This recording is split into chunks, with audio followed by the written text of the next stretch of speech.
Assalamu alaikum, dear candidates. I hope you are fine and welcome to Imran's Virtual Academy. This is me, Mohammad Hassan Chauhan, your science teacher. Dear candidates, आज हम discuss करने वाले हैं branches of physics को। Branches of physics को अगर हम देखें तो फिज़िक्स की बहुत सारी ब्रांचेस हैं। There are several branches of physics but few are important. जो इम्पोर्टेंट ब्रांचेस हैं उनको हम डिस्कस करेंगे डिटेल के साथ, डेफिनेशन के साथ साथ हम इनके कॉन्सेप्ट को भी देखेंगे ताकि जब किसी भी ब्रांच का ज़िक्र हो तो हमें उसका कॉन्सेप्ट जो है वो माइंड में आ जाए और उसी कॉन्सेप्ट से जो है हम सही ऑप्शन का इंतखाब कर सकें। तो सबसे पहली जो ब्रांच है, this is very important branch, that is mechanics. अच्छा, मैकेनिक्स को आप मैकेनिकल फिज़िक्स भी पढ़ सकते हैं। तो इसकी डेफिनेशन अगर हम पढ़ें तो क्या होती है कि the branch of physics mainly concerned with the laws of motion and gravitation. ठीक है, यानी कि ये एक मैकेनिक फ़िज़िक्स की वो ब्रांच है जो कि ज़्यादातर कंसर्न्ड है किसके साथ, लॉज ऑफ मोशन और ग्रेविटेशन के साथ। अब कैसे? फॉर एग्ज़ाम्पल, मिसाल के तौर पे ये हमारा एक सरफेस है। ठीक है, ये एक सरफेस बना हुआ है। अब इस सरफेस पे यहाँ पे एक ब्लॉक पड़ा हुआ है इस तरीके से। ठीक है, अब इस ब्लॉक को यहाँ से मिसाल के तौर पे एक बंदा है। ठीक है, अब वो क्या करता है कि इस ब्लॉक को यहाँ से धक्का मारता है। अब धक्का मारने से आपको पता है क्या होगा, ये ब्लॉक जो है वो इस डायरेक्शन में डिस्प्लेस करेगा। ठीक है, डिस्प्लेस करेगा और इसमें एक मोशन प्रोड्यूस होगी। अब जैसे इस ऑब्जेक्ट में मोशन प्रोड्यूस होगी तो वो मोशन जो है वो कौन सी मोशन है, और इस मोशन को प्रोड्यूस करने के लिए हमें फोर्स की ज़रूरत पड़ी। ठीक है, और फोर्स के साथ साथ भाई इस बंदे में एनर्जी थी तो इसने फोर्स अप्लाई करी और फोर्स से इसने इस ऑब्जेक्ट को डिस्प्लेस किया और डिस्प्लेस करने से इस ऑब्जेक्ट में मोशन प्रोड्यूस हुई। ठीक है, तो ये मोशन जो प्रोड्यूस हुई है ये एक लॉ की तहत जो है वो मोशन प्रोड्यूस हुई है। ठीक है, अब कौन सा लॉ है वो आगे चलकर हम देखने वाले हैं। यहाँ पे जस्ट हमने कॉन्सेप्ट बनाना है। ठीक है, एक लॉ के तहत इस ऑब्जेक्ट में मोशन प्रोड्यूस हुई है। तो भाई मैकेनिक्स जो है वो मेनली कंसर्न्ड किसके साथ होती है, law of motion and gravitation के साथ। अब सेकंड ब्रांच को देखें तो फर्स्ट को हमने देख लिया। सेकंड ब्रांच को अगर हम देखें तो दिस इज़ थर्मोडायनेमिक्स।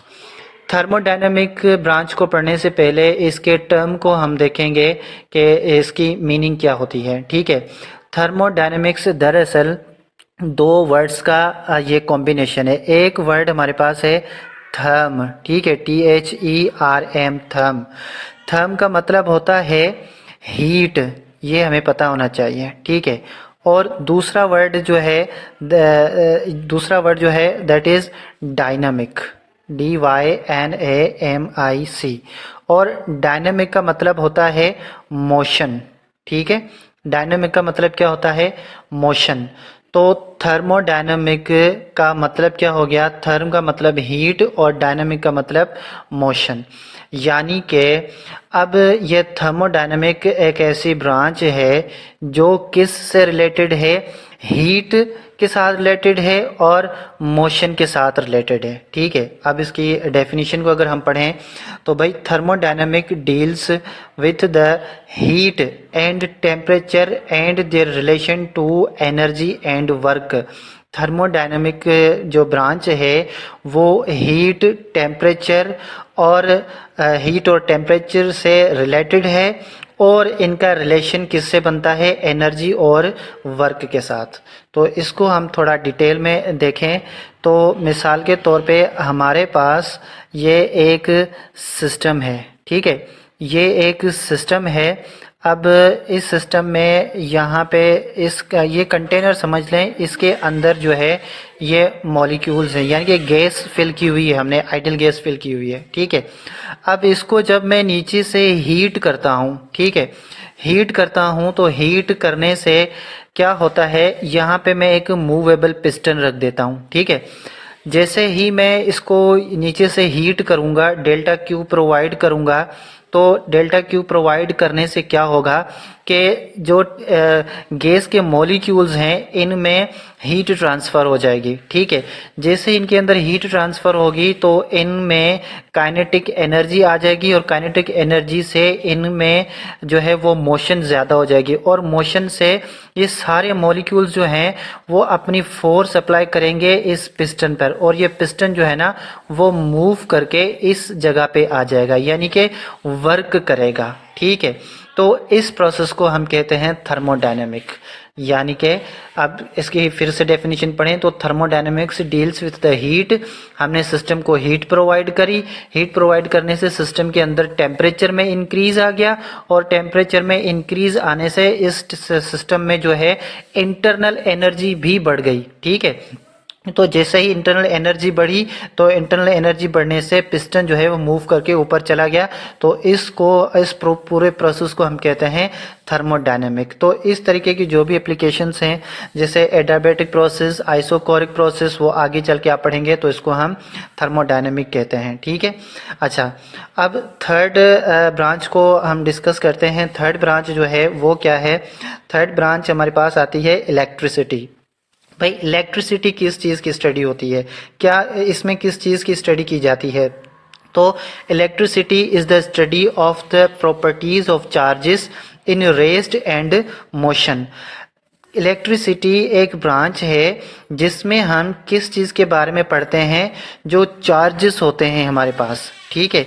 जो चार्जेस होते हैं इनकी प्रॉपर्टीज़ के बारे में पढ़ते हैं, जब वो रेस्ट में होते हैं या फिर वो जब मोशन में होते हैं, ठीक है। अब चार्जेस कौन से? मिसाल के तौर पे इलेक्ट्रॉन हमारे पास होता है जिस पे नेगेटिव चार्ज होती है, और एक हमारे पास प्रोटॉन होता है जिसके ऊपर पॉजिटिव चार्ज होती है, ठीक है। आपको पता है कि ये जब रेस्ट में होते हैं तो फिर हमारे सिस्टम में जो है वो करंट फ्लो नहीं करता है। जब ये चार्जेस मूव करते हैं तो इनके मूव करने से इलेक्ट्रिक फील्ड भी जनरेट होती है और इलेक्ट्रिसिटी जो है ना वो प्रोड्यूस होती है।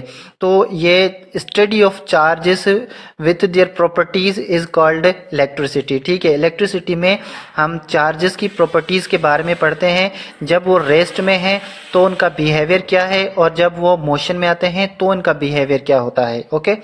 अच्छा, नेक्स्ट हम मैग्नेटिज्म ब्रांच को डिस्कस करेंगे। इलेक्ट्रिसिटी को हमने डिस्कस कर लिया। मैग्नेटिज्म क्या है? मैग्नेटिज्म दरअसल magnetism is the study of magnetic properties of material. भाई ये मैग्नेटिज्म एक ब्रांच है फिजिक्स की जिसमें हम किसके बारे में डिस्कस करते हैं? हम जो मटेरियल हमारे पास है ना उसकी मैग्नेटिक प्रॉपर्टी के बारे में हम डिस्कस करते हैं। अब कैसे? मिसाल के तौर पे एक कोई भी ऑब्जेक्ट है और वो मैग्नेटाइज है, ठीक है। तो उसके अंदर हमें पता है कि इस तरीके से हमारे पास एक जो है ना इसका स्ट्रक्चर आ जाता है। इसका एक जो है ना वो साउथ पोल होता है, एक जो है ना इसका नॉर्थ पोल होता है, ठीक है। तो ये साउथ पोल और नॉर्थ पोल यहाँ पे होता है।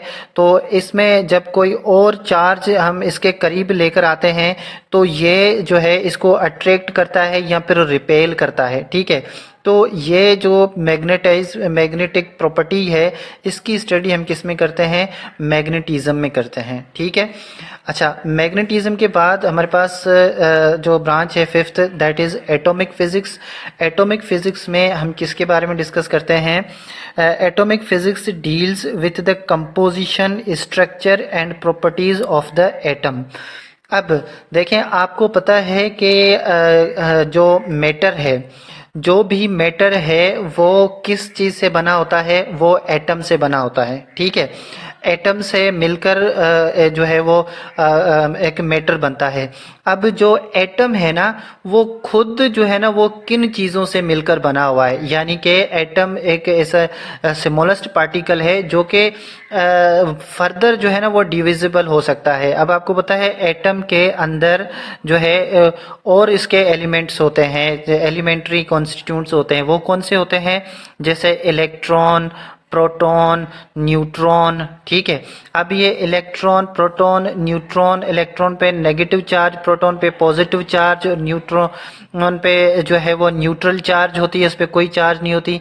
इसके पूरे स्ट्रक्चर को या फिर हम ऐसे देखते हैं कि भाई एटम जो है, एटम का स्ट्रक्चर इस तरीके से होता है, बीच में न्यूक्लियस होता है और इसके साइड में शेल्स बने होते हैं, ठीक है। और शेल्स में जो है वो चारों तरफ से इलेक्ट्रॉन जो है वो मूव कर रहे होते हैं। तो ये जो स्टडी है ना एटम की, वो हम किस में करते हैं? एटॉमिक फिजिक्स में करते हैं। तो ये होगी हमारी एटॉमिक फिजिक्स। हम सिक्स्थ ब्रांच को डिस्कस करते हैं। सिक्स्थ ब्रांच हमारे पास कौन सी आती है? This is optics. Optics physics की एक ब्रांच है, आप इसको ऑप्टिकल फिजिक्स भी कह सकते हैं, ठीक है। इसमें हम किस चीज़ की स्टडी करते हैं भाई? Optics studies physical aspects of light and its properties with the help of optical instrument. भाई ऑप्टिक्स फिजिक्स की वो ब्रांच है जिसमें हम किसकी प्रॉपर्टीज की स्टडी करते हैं? हम लाइट की प्रॉपर्टीज की स्टडी करते हैं, ठीक है। अब कैसे? फॉर एग्जांपल हम लाइट को हम किसी भी मटेरियल में जब हम पास करवाते हैं, ठीक है, जैसे मैग्नीफाइंग ग्लास होते हैं, इसके ऑप्टिकल इंस्ट्रूमेंट जो होते हैं, फॉर एग्जांपल ये एक मैग्नीफाइंग ग्लास है, ठीक है। अब इसमें जब हम लाइट को इस तरीके से पास करवाते हैं तो कभी कभी क्या होती है कि लाइट जो है वो सीधे तरीके से मूव कर देती है, ठीक है।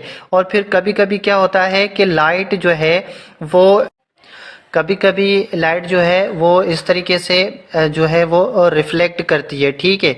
और कभी कभी क्या होती है कि ऐसे मटेरियल भी होता है जिसके अंदर लाइट जो है ना वो बिल्कुल ऑब्जर्व हो जाती है, ठीक है। तो ऑब्जर्व हो जाती है। तो इस तरीके लाइट की जो प्रॉपर्टीज है ना, इसकी स्टडी जो है वो किस में की जाती है? ऑप्टिकल इंस्ट्रूमेंट के थ्रू की जाती है, जो कि इसकी ब्रांच है वो क्या है? ऑप्टिक्स है, ठीक है। लेंस जैसे आपने सुने होंगे, कॉनकेव लेंस और कॉन्वेक्स लेंस। इसके साथ साथ हमारे जो टेलीस्कोप है वो भी ऑप्टिक की एग्जांपल है, ठीक है। तो इनके एग्जांपल्स को भी आप देख लें। अच्छा, ये हो गई ऑप्टिक्स ब्रांच हमारे पास। उसके बाद हमारे पास सेवेंथ ब्रांच है, that is sound. Sound branch जो है इसमें हम किसकी स्टडी करते हैं? कि भाई the study of production, properties and application of sound. अब साउंड को हम कैसे प्रोड्यूस करते हैं, ठीक है। साउंड कैसे प्रोड्यूस होता है, इसकी एप्लीकेशंस क्या हैं, वो सब कुछ हम किस में पढ़ते हैं? हम साउंड जो है साउंड ब्रांच में हम पढ़ते हैं, ठीक है। अब इसको साउंड कैसे प्रोड्यूस होता है, ये कैसे ट्रैवल करता है, वेव के थ्रू वेव जो है वो ट्रैवल करता है। हमें पता है कि जो साउंड वेव्स हैं वो इलेक्ट्रोमैग्नेटिक वेव होती हैं, ठीक है। तो साउंड की प्रोडक्शन, प्रॉपर्टीज, जो एप्लीकेशंस वगैरह हैं वो इस ब्रांच में डिस्कस की जाती हैं। उसके बाद हमारे पास ब्रांच आती है दैट इज न्यूक्लियर फिजिक्स। अब न्यूक्लियर फिजिक्स क्या होती है भाई? The study of constituents, structure, behaviour and interaction of atomic nuclei. अच्छा, अब यहाँ पे जो वर्ड कॉन्स्टिट्यूंट यूज किया हुआ है ना, कॉन्स्टिट्यूंट्स का मतलब होता है स्मॉलेस्ट पार्टिकल्स, ठीक है। अब इनका मिसाल के तौर पे जो हमें पता है एटम का जो स्ट्रक्चर है वो कैसे होता है? ये बीच में न्यूक्लियस होता है, इसके चारों तरफ जो है वो शेल्स होते हैं, ठीक है, शेल्स होते हैं। और अब हमें पता है कि प्रोटॉन और न्यूट्रॉन जो है वो न्यूक्लियस के अंदर ही होते हैं, लेकिन इलेक्ट्रॉन्स जो है वो क्या कर रहे होते हैं? वो चारों तरफ मूव कर रहे होते हैं, ठीक है। अब इलेक्ट्रॉन में एक फोर्स है जो कि न्यूक्लियस की तरफ जो है, जिसको हम सेंट्रीपिटल फोर्स भी कहते हैं, न्यूक्लियस की तरफ जो है टुवर्ड्स द न्यूक्लियस है, जिसकी वजह से ये मूव कर रहे होते हैं, ठीक है। अब इन इलेक्ट्रॉन, प्रोटॉन, न्यूट्रॉन, इनका जो बिहेवियर है वो क्या होता है? तो इसकी स्टडी को हम क्या पढ़ते हैं? न्यूक्लियर फिजिक्स में पढ़ते हैं, ठीक है। अच्छा, हमारे पास नाइन्थ ब्रांच जो है दैट इज पार्टिकल फिजिक्स में हम किसकी स्टडी करते हैं?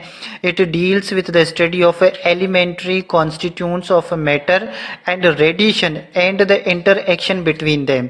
भाई ये पार्टिकल फिजिक्स है। पार्टिकल फिजिक्स में हम किसकी स्टडी करते हैं? यही हमारे इलेक्ट्रॉन, प्रोटॉन, न्यूट्रॉन, ठीक है, इनकी हम स्टडी करते हैं। कब? जब मैटर को हमें पता है कि मैटर में कैसे बनता है, एटम से बनता है, और एटम में जो है वो न्यूक्लियस मौजूद होता है, ठीक है, न्यूक्लियस होता है, प्रोटॉन और न्यूट्रॉन इसके अंदर ही होते हैं, हमें पता है, और इसके चारों तरफ जो है वो शेल्स होते हैं, ठीक है, शेल्स में जो है वो इलेक्ट्रॉन मूव कर रहे होते हैं, ठीक है। अच्छा, अब इलेक्ट्रॉन की जब एनर्जी इनफ हो जाती है तो फिर ये जंप करके दूसरे शेल्स पर जब जाते हैं तो फिर इनमें रेडिएशन भी प्रोड्यूस होती है, ठीक है। अब इसकी जो इलेक्ट्रॉन की ये जो प्रॉपर्टीज हैं, इसकी हम स्टडी हम किस में करते हैं? पार्टिकल फिजिक्स में करते हैं, ओके। अच्छा, अब हमारे पास 10th ब्रांच है, दैट इज एस्ट्रोफिजिक्स। एस्ट्रोफिजिक्स दरअसल मैं ऐसे इसको डिफाइन करता हूँ कि स्टडी ऑफ गैलेक्सीज भी हम कह सकते हैं, या फिर हम कह सकते हैं study of beyond the earth atmosphere, study beyond the earth surface. भाई अर्थ के एटमॉस्फेयर से ऊपर जो भी चीज़ें आती हैं तो इसको हम एस्ट्रोफिजिक्स में स्टडी करते हैं। अब क्या, मिसाल के तौर पे ये जो डेफिनेशन है वो देख लेते हैं कि the study of celestial object with the help of laws of physics. अब यहाँ पे वर्ड यूज किया हुआ है सेलेशियल ऑब्जेक्ट्स। सेलेशियल ऑब्जेक्ट का मतलब क्या होता है? ये जो सन है हमारा, प्लैनेट्स हैं हमारे, ठीक है, और स्टार्स हैं, इनको हम सेलेशियल ऑब्जेक्ट्स कहते हैं, ठीक है। अभी मैंने क्या कहा कि बियॉन्ड द अर्थ एटमॉस्फेयर, यानी कि हमारी अर्थ से निकलकर ऊपर अगर हम चले जाएं तो उन चीज़ों की स्टडी को हम किस में करते हैं? एस्ट्रोफिजिक्स में हम इनकी स्टडी करते हैं, ठीक है। अच्छा, लास्ट हमारी जो ब्रांच है दैट इज प्लाज्मा फिजिक्स, और प्लाज्मा फिजिक्स में हम किस चीज़ की स्टडी करते हैं? The study of state of matter and properties is known as plasma physics. भाई जो मैटर की स्टेट की जो स्टडी करते हैं ना हम, जैसे सॉलिड, लिक्विड, गैस, इनकी स्टेट कैसे बनती है और ये कैसे फॉर्म होती है, इनकी डेफिनेट शेप होती है, इनका डेफिनेट वॉल्यूम होता है, इनके मॉलिक्यूलर्स की फोर्स ऑफ अट्रैक्शन कितनी होती है, तो ये सारा कुछ हम किस में पढ़ते हैं? प्लाज्मा फिजिक्स में पढ़ते हैं, ठीक है जी। तो ये हमारे ब्रांचेस ऑफ फिजिक्स हैं, कुछ इंपॉर्टेंट ब्रांचेस ऑफ फिजिक्स हैं जिनको कॉन्सेप्ट के साथ मैंने एक्सप्लेन कर दिया है। इनको आप एक दो दफ़ा देख लें, इंशाल्लाह आपको ये जो ब्रांचेस है वो कभी नहीं भूलेंगी। Thank you very much.